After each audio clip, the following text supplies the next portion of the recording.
여호수아 15장 20절부터 마지막 절 63절까지입니다. 좀 건너뛰고 읽었어요. 왜냐하면 읽어도 모를 거니까. 이게 지금 지명들입니다. 제가 어제 그제 말씀드렸죠. 이거 굳이 알고 싶으면 지도 보시라고요. 사서. 그것도 간단한 지도가 아니라 자세한 지도, 두꺼운 지도가 있습니다. 주로 목회자들이 보는. 시중에서 쉽게 살 수 있는지는 모르겠는데 그런데 보면은 이런 지명들을 자세히 볼 수가 있어요. 근데 봐도 그냥 그래요. 미국 사람이 우리나라 지도 보면서 삼내하고 그 봉동 가운데 있는 마을 이름 보는 것 같을 거예요 아마. 그러니까 그냥 이런 경우에 성경은 이렇게 제가 늘 그렇게 설명을 해요. 표현을 해요. 쓱 읽으시라고. 막 골머리를 앓고 이 33절의 에스타올이 뭐지? 소라의 영적 의미가 자꾸 영적 의미 찾아가면서 그러면 안 된다고. 성경은 그렇게 읽는 건 아니에요. 그냥 지명은 지명이다. 근데 왜 이런 지명을 여기에 말을 하고 있을까? 이 정도로 읽으시면 돼요.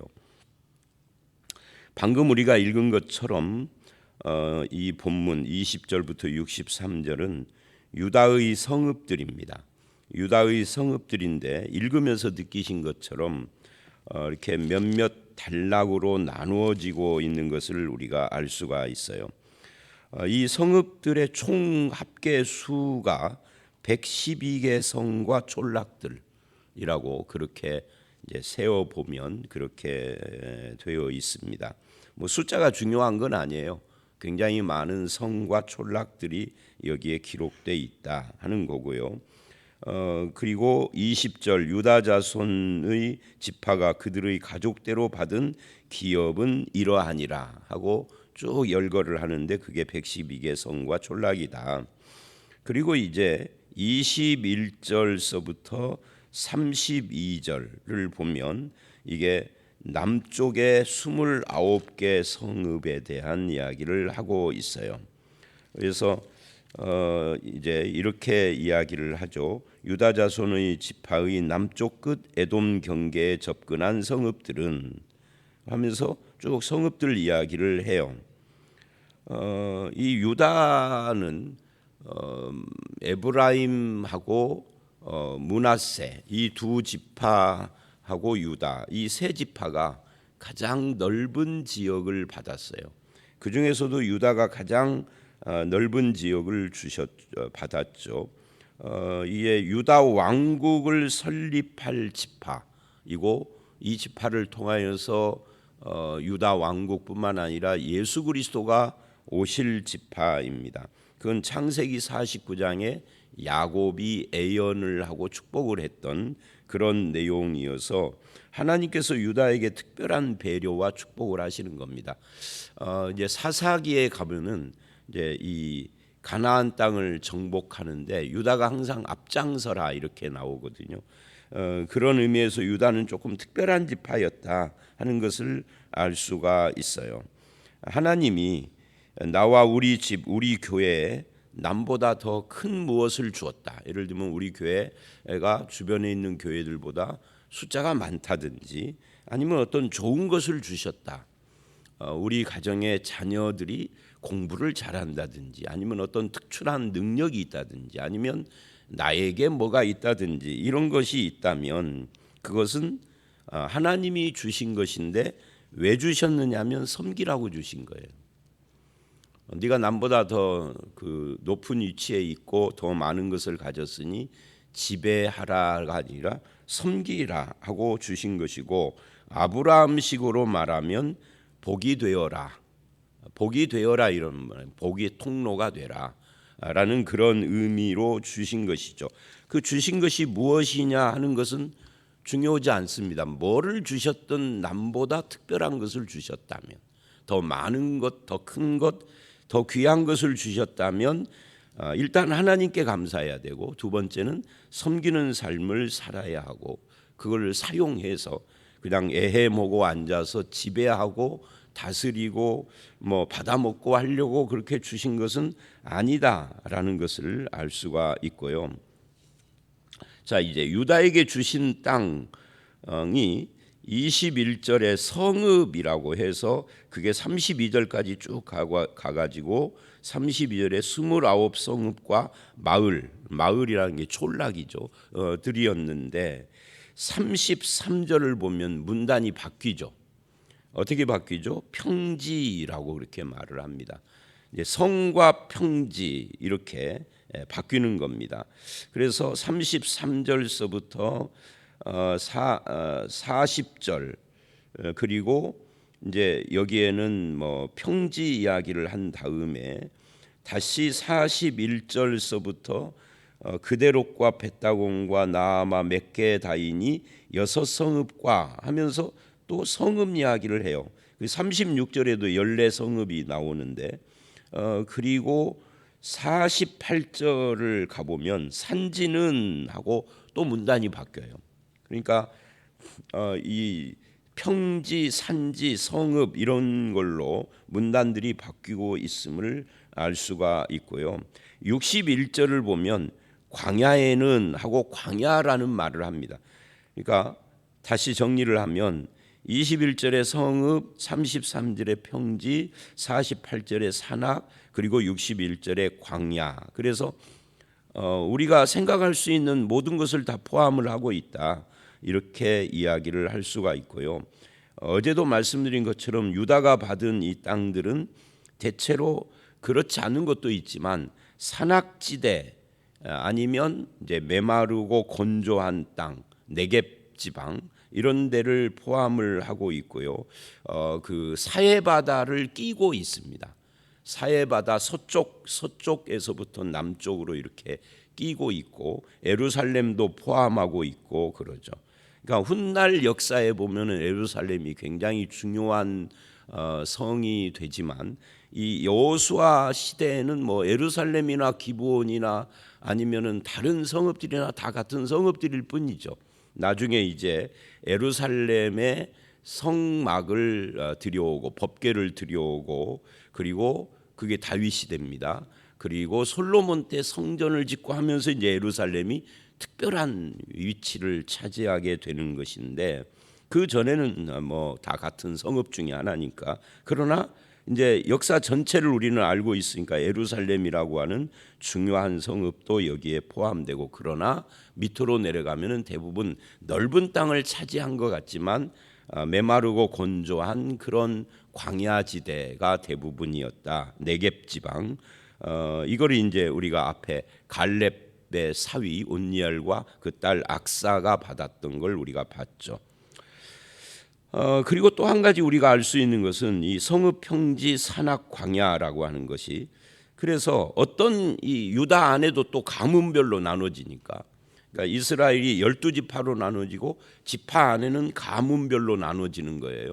근데 어떤 가문은 평지를 얻은 가문이 있을 것이고 어떤 가문은 산악 지역으로 또 아까 제가 말씀드린 것처럼 갈렙의 사위 온니엘 같은 경우에는 광야를 기업으로 받고 그러니까 아무리 봐도 평지가 좋죠. 살기도 좋고 목축하기도 좋고 그런데 왜 나는 산악이나 아니면은 광야로 나를 배정을 했느냐 하고 그렇게 남들과 비교하면서 불평할 수도 있어요. 그러나 애굽의 종으로 살았을 때 이스라엘은 땅 한 조각이 없었고 광야 생활을 할 때를 생각하면 이건 정말 천국 같은 것이다 라고 그렇게 그러니까 우리는 비교를 남하고 하는 것이 아니라 나의 현재와 과거와 비교를 하는 거예요. 내가 예수 그리스도 안에서 살고 있는 이것이 예수 밖에 살던 나의 삶과 비교가 되고 또 예수를 처음 얻었던 초신자 때와 오래 믿어서 직분도 얻고 또 목사도 되고 한 지금과 비교를 하고 신앙이 어렸을 때와 신앙이 자란 지금과 비교를 하고 이렇게 해야 하는 거예요. 그렇게 되면은 감사죠. 하나님의 은혜입니다. 이렇게 고백을 할 수 있는데 남들과 비교하면 나에게 없는 거 제가 갖고 있네. 그러면 감사할 수가 없어요. 이거는 뭐 꼭 신앙이 아니라 신앙 밖에서 인생살이가 다 그러죠. 항상 그래서 우리나라 속담처럼 항상 배가 아프죠. 사촌이 논 안 샀어도 배가 아파요. 그런 삶을 사는 거예요. 그 감사가 없는 겁니다. 그래서 항상 이스라엘은 요구되는 이 구약에서 요구되는 것이 무슨 말만 하면 하나님께서 꼭 하는 말이 네가 애굽에서 종되었던 때를 기억하라예요. 그때를 기억하라. 근데 출애굽을 한 1세대들은 기억을 하죠. 자기가 그렇게 살았으니까. 2세대들은 아버지한테 직접 들었기 때문에 좀 감은 잡죠. 근데 3세대, 4세대, 10세대, 20세대 세월이 흐르면 그걸 잊어버리는 거예요. 그러니까 나중에 선지서는 이 여호수아 시대로부터 거의 1000년, 700년, 800년 막 이렇게 지난 뒤잖아요. 그때도 하나님은 등장을 하실 때마다 출애굽 이야기를 해요. 언제든지 네가 애굽에 그거 우리 수요일 날 에스겔서 설교 듣고 있잖아요. 지금 제가 설교할 때마다 에스겔서에서도 그랬죠. 이번에 에스겔 16장, 17장 이런 데가 계속되는 이야기가 뭐냐면 네가 광야에 버려진 갓난아이, 아무도 탯줄도 끊어줄 사람이 없는 그런 처지였었는데 죽지 말고 살아라 하나님이 그러시고 생명을 유지하고 살아서 아름다운 처녀가 됐을 때 시내산에서 하나님과 결혼했고 이런 이야기를 쭉 하는 겁니다. 그런 이야기를 하는 이유가 뭐냐면 너의 과거와 현재를 비교해서 살아라는 이야기인데 우리는 자꾸만 남하고만 비교를 하는 거예요. 이 과거의 나와 현재를 비교하면은 은혜 아닌 것이 없는 거죠. 그래서 이게 하나님의 은혜이며 무엇과도 비교할 수 없는 값진 그런 선물을 내가 받은 사람이다라는 것을 우리가 알게 되는 것입니다. 그래서 하나님의 사람의 기준과 잣대가 무엇이냐라고 할 때 늘 하나님이 베푸신 은혜입니다. 이렇게 말을 해야 한다라는 이야기입니다. 자, 그다음에 33절로 47절 평지에 있는 성읍들에 대한 이야기를 지금 하고 있는 겁니다. 하나님은 좋은 것을 주는 분이시다 하는 것을 믿고 감사하고 믿음으로 감당하고 그래서 나에게 이 평지에 남들은 산꼭대기에 있는 거 주었고 누구는 광야에 주었는데 나는 평지에 주었어 하고 뻐기는 것이 아니라 하나님께서 나에게 좋은 것을 주셨구나 하고 감사하고 믿음으로 감당하는 거예요. 그러니까 남과 비교해서 불평하는 사람도 있지만 남과 비교해서 이게 거만해지는 사람이 있어요. 그러니까 하나님께서 지금 내게 주신 자리가 하나님 앞에 내가 최선을 다해서 그 나라 하나님 나라를 일구어 가라고 주신 자리다라고 해서 감사하고 사명을 감당하는 겁니다. 어디 산악이든 평지든 광야든 남보다 좋은 것을 주었거나 자리를 받았다면 나누고 베풀고 섬기고 하는 삶으로 하나님의 백성된 모습을 보여야 한다. 그런 이야기입니다.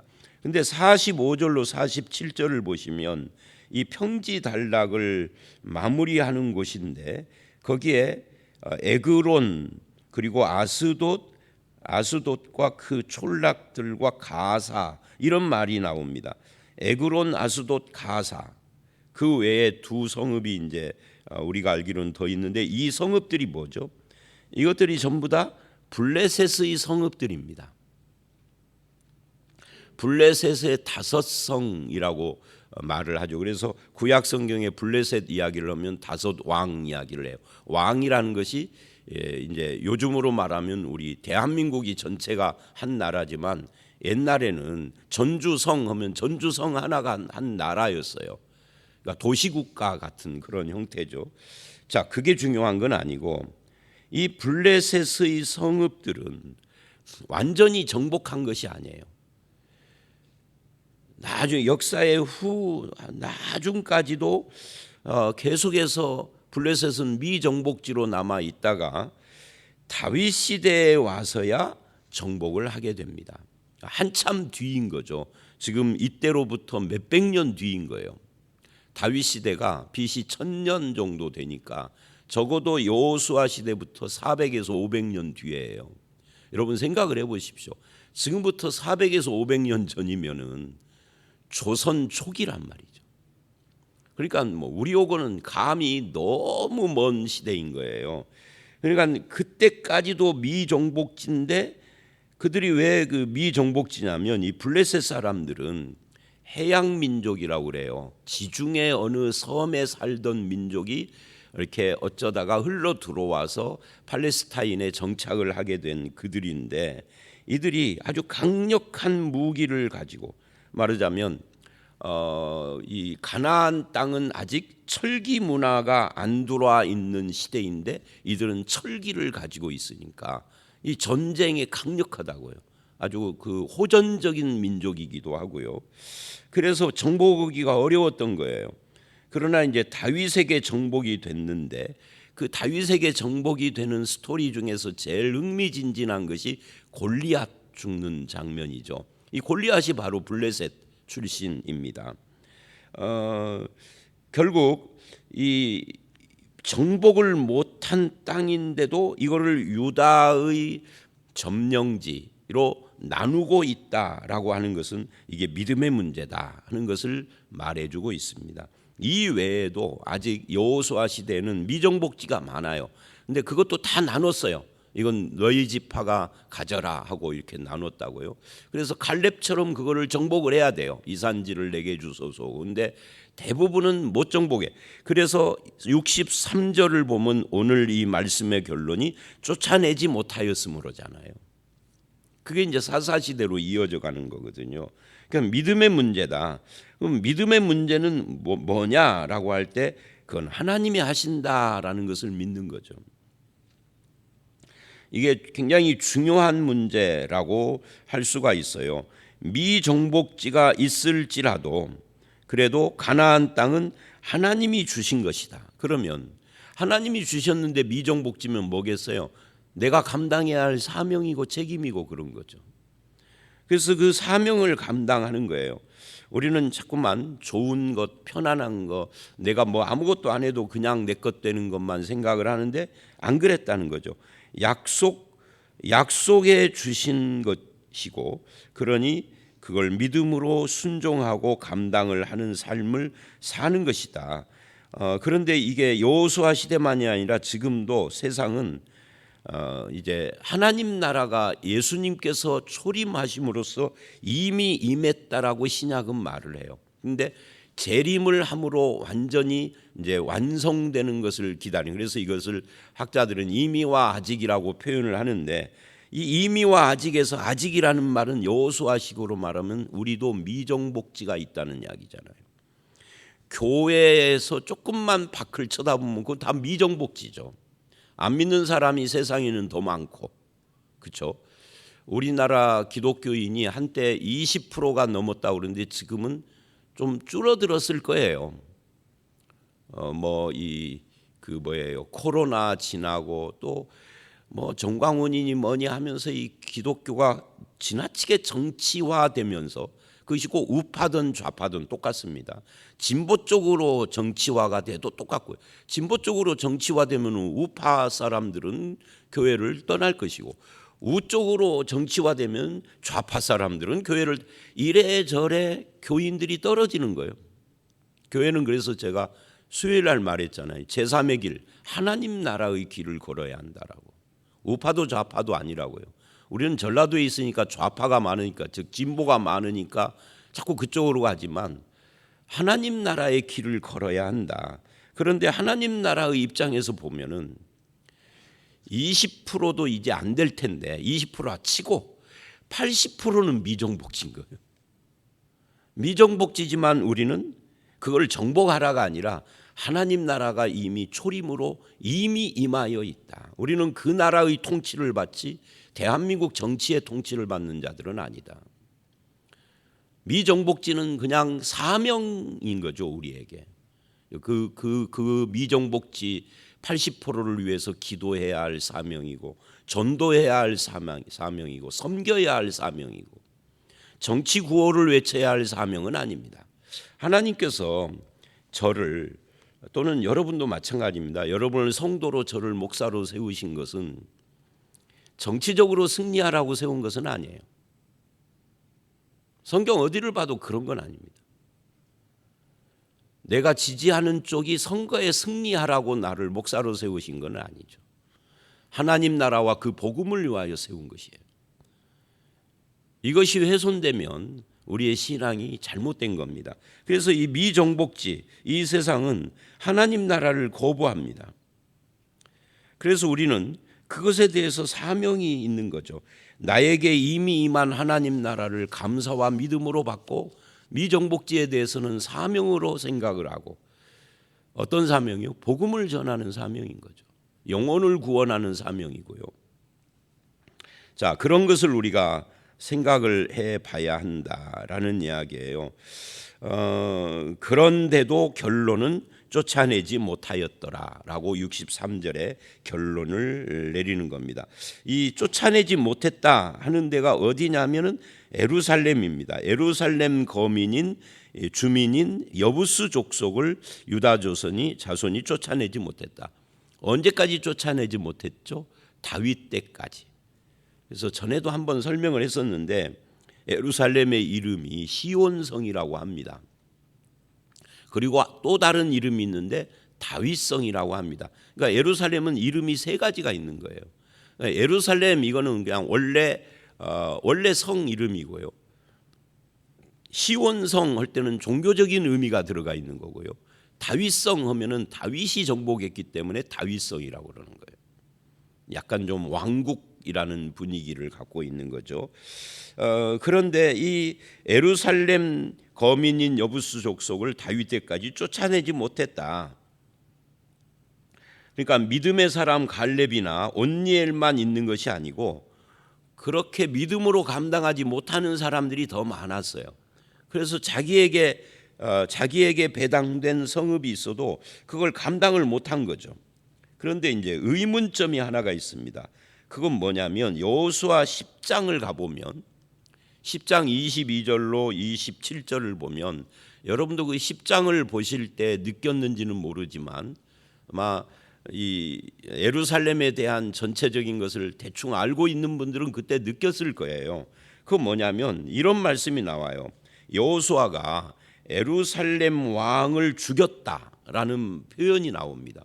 아니, 여호수아가 예루살렘 왕을 죽였다는데 왜 지금 63절 오늘 말씀에서는 쫓아내지 못했다라고 하느냐? 이 앞뒤가 모순이다라고 그렇게 생각을 할 수 있어요. 왜 이렇게 표현을 하느냐? 대답이 뭔지 아세요? 모른다예요. 몰라요. 목사가 성경 다 아는 거 아니에요. 아니 10장하고 지금 이 15장 63절이 서로 좀 이상한데 그런다고요. 문제는 뭐냐면 지금 당장은 여보수와 함께 지내는 것이 이게 편하고 이스라엘 입장에서 안정적이지만, 이걸 후손들에게 이렇게 어두운 미래를 물려주고 있다 하는 부분을 지금 보여주고 있는 것입니다. 그래서 오늘 말씀의 결론인 이 쫓아내지 못했다를 우리도 우리에게 적용해야 할 필요가 있어요. 우리 안에도 쫓아내지 못하고 남아있는 문제들이 참 많죠. 믿음의 문제, 말씀 순종의 문제. 그래서 편치 않고 고통스럽고 그래도 죄와 악은 타협이 아니라 이 영적 싸움으로 싸움의 대상이고 공존하는 그런 대상이 아니라 거부해야 할 문제다.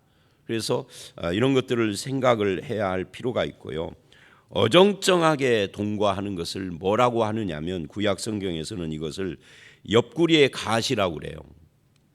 신약에서도 이제 가시 이야기가 나오기는 합니다만은, 그래서 이게 두고두고 이 옆구리의 가시 같은 존재가 하나님의 백성들의 정체성을 흔들고 유혹하고 사사기에 보면은 그래서 쫓아내지 못한 이 블레셋 사람들하고 이 사사기의 삼손을 보면 참 이상해요. 항상 여자를 사귀어도 블레셋 여자하고 사귀어.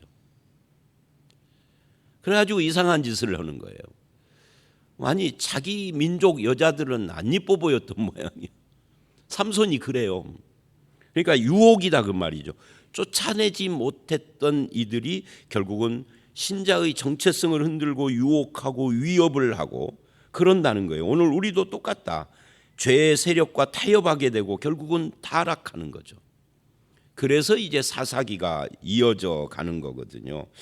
그래서 우리 오늘 말씀의 결론은 이런 겁니다. 내 안에, 우리 가정과 교회 안에 적당히 타협하는, 쫓아내지 못한 유혹이나 죄나 시험거리들이 있지는 않은가 하는 것들을 우리가 살펴봐야 한다. 주신 것은 감사하고, 그게 평지든 산악이든 광야든 감사하고 사명을 감당하고, 쫓아내지 못한 것이 남아있는 것이 있다면 이것에 대해서 우리가 늘 그 유혹과 시험을 이겨가야 하고 결국은 언젠가는 쫓아내야 하는데 이것에 대해서 우리 스스로를 한번 살펴볼 필요가 있습니다.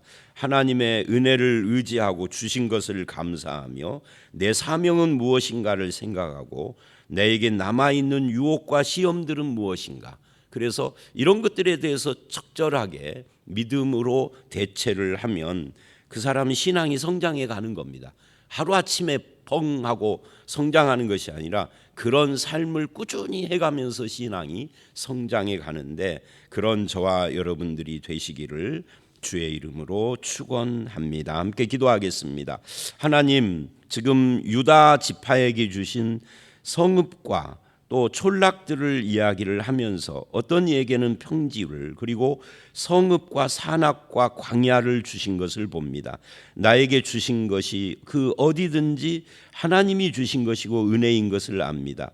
아버지 하나님, 때로는 내가 남들보다 더 좋은 것을 받았을진데 하나님께 영광을 돌리고 이것으로 섬기고 또 하나님의 사명을 감당하는 자들이 되게 하시고 또 남과 비교해서 내가 모자란 부분을 받았을진데 그래도 주신 하나님의 은혜를 생각하며 아버지 하나님 좀 모자라는 것에 대해서 개척 정신을 갖고 감당해 가는 사명자가 되게 해 주시옵소서. 내가 주신 자리가 나에게 최선의 자리가 되게 하여 주시옵고 특별히 쫓아내지 못하고 나에게 가시가 되고 유혹이 되고 시험거리가 되는 것은 무엇인지도 스스로 돌아보는 그런 기회가 되게 하여 주시옵소서. 그래서 늘 어느 자리에 있든지 하나님과 하나님의 말씀과 함께 동행동거하는 저희가 되기를 원하옵고 예수님 이름으로 기도드렸사옵나이다. 아멘.